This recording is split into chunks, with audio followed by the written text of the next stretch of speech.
So, nandito kami ngayon nag-grocery. Ayan, namimili ng pagkain para may stock na naman. Ayan. Ito. Then, itlog. Yan, para yan sa kape. Tapos, rotisserie chicken. Lechon manok.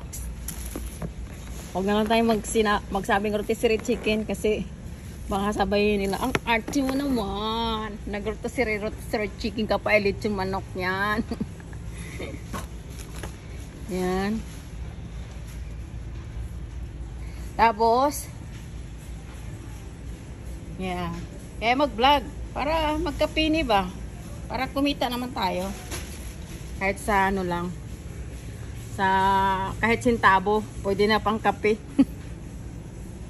Di ba? Pwede na pang kape. Ang kita ko sa Facebook, pwede na pang kape. Pang kape lang ha. Pero yung binibili kong patala, ano yan?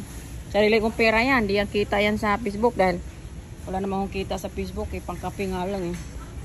Kaya yan siya. Food shopping. Ayan.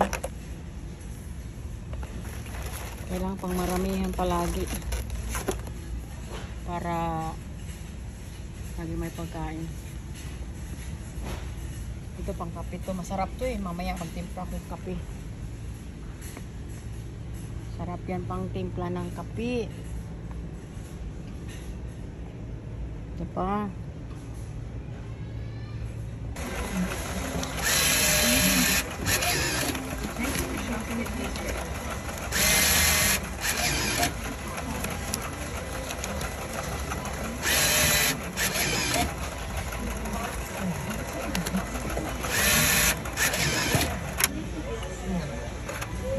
Please wait.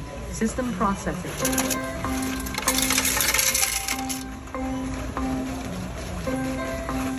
Thank you for shopping, veggies. Yan.